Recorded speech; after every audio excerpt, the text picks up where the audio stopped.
I told you this would happen. It's, a simple fact of celebrity culture. If you want to stay relevant, if you want to keep getting the headlines and getting the people to buy into your product, you have to give more and more of yourself away. There's only one person I've ever worked with that I've realised has been very clever at that manipulation, and that would be the pop star Kylie Minogue. You think you know her, but you don't. There's nothing really. She doesn't tell you anything about her private life, and what she does is normally saved up around about album releases or single release time, that sort of thing. But in the case, of course, of Meghan and Harry, they very famously said, we're not dealing with the media, we don't want you, we don't need you, all that sort of stuff. And I told you that at that point, she's going to have to give more and more of herself, because what they were offering was very thin crumbs, nothing really, no meat on the bone, that sort of stuff. Now, as you've seen, they're having to use their children more and more, and this is only going to get worse. As ever, let me explain. Morning, nice to see you in the very heart of London town today. Nice to have your company, and welcome one and all brand new subscribers. By the way, thank you for your support on that particular video regarding the British Metropolitan Police and how certain protection officers are now being recalled back. Fascinating listen if you get a chance, because it just shows, and I'm often say this, what it's like in your part of the world.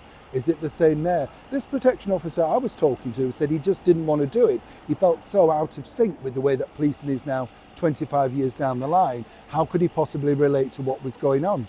They don't care, numbers are down, and the Mayor of London has run literally the police force into the ground.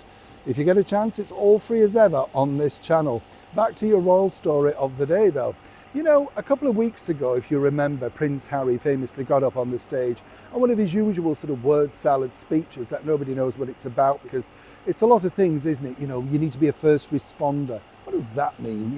You're a parent, you either deal with it or you don't. But this is Harry, and this is what you get when you spend years in therapy and Google speak, you know what I'm saying? Now, what was fascinating was he said, what's on your phone? On my phone, on my screensaver, is a picture of my kids. Right? And and then I told you how he was seen behind the scenes of that event, allegedly FaceTiming his children just prior to going on to give that speech. But as a techie told me, they didn't see anything on the screen. So again, how believable is this? But what's interesting is they're mentioning the children because they think, and this is the PR team that they're spending millions of pounds on, they believe that you're interested in this. The idea is that, it's Harry and Meghan, you're going to love what they've got to tell you about the children. If you don't believe me, it gets even worse, you see. Meghan was recently at that red charity event dress thing, and she pointed out very pointedly, oh yes, they're the age of mine, Archie's 5 and Lily's 3. Again, referencing the children to make them seem warmer.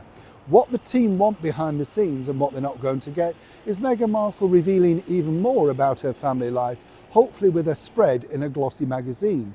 So far though, there's not big bucks being offered for that particular spread, and she wouldn't mind doing something based around her children's charity, the parent thing, whatever that's called, and maybe one or two pictures with Archie. I told you this would crumble. They have to do it to keep relevant. And they believe that by showing the pictures of the children, and remember, these are pictures of the children that they've kept away from their grandparents, including His Majesty the King, and of course his elder brother Prince William, and her father too. Well, that's the gig. But of course, money speaks in the world of Meghan Markle. I'm sure Prince Harry inadvertently is very, very embarrassed, but this is the world that he now lives in. Neil Sean in the very heart of London.